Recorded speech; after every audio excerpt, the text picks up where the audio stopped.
Plenty of American voters expressed feelings of hope and relief following Biden's resignation from the presidential race. And with his running mate Kamala Harris appearing to be in the driver's seat for a Democratic nomination, some early polls are indicating a much closer race to the White House with Harris as the candidate.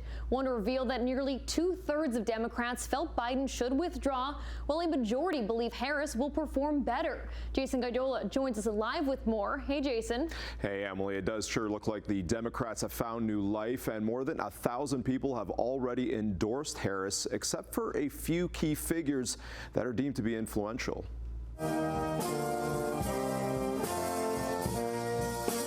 Since U.S. President Joe Biden's withdrawal from the election, his running mate wasted no time to thank him. Vice President Kamala Harris made her first public appearance today since Biden's announcement and his endorsement of her candidacy. Although Harris didn't specify about being the lead nominee, she did post on social media about her intention to win the Democratic nomination. I think the question for Vice President Harris is not whether can a woman win the presidency. It's can Vice President Harris win? And there have been, her approval ratings have not been great in office. She has had some major electoral successes throughout a very rapid ascent. Some early polls indicate that Harris would perform better than her predecessor. However, in areas like New York City, there are mixed feelings. Kamala's garbage. She's worse than Joe. If Biden selected her as a VP, he knew that she could eventually be a president. Sounds like we're picking like the less worst option out of the two. And much the same in Atlanta, Georgia. So any black woman that's running for president of the United States, I am supporting 100,000%. If it was in between Kamala Harris and Donald Trump, I would vote for Trump. Me personally, I'll stay where I'm at, in the middle. Regardless, Harris's bid to lead the Democrats is being well supported after raising at least $80 million and receiving more than 1,000 pledges for nomination, including support from former House Speaker Nancy Pelosi and Hillary Clinton, who ran against Donald Trump in 2016. And I can guarantee you we are following the processes and the rules.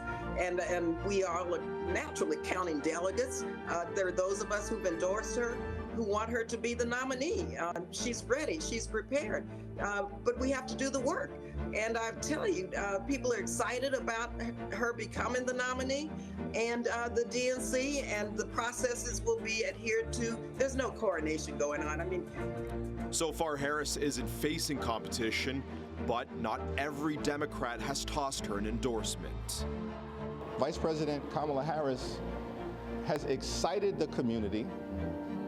She's excited the House Democratic Caucus, and she's exciting the country. And so I'm looking forward to sitting down with her in person in short order with Leader Schumer, and we'll have more to say about the path forward as soon as that meeting comes. In his statement about Joe Biden yesterday, former U.S. President Barack Obama said, "We will be navigating uncharted waters in the days ahead, but I have extraordinary confidence that the leaders of our party will be able to create a process from which an outstanding nominee emerges." The Democratic National Convention kicks off next month, and while Biden's endorsement could be politically influential for Harris, the current vice president has more than 4,000 delegates to shore up support for nomination.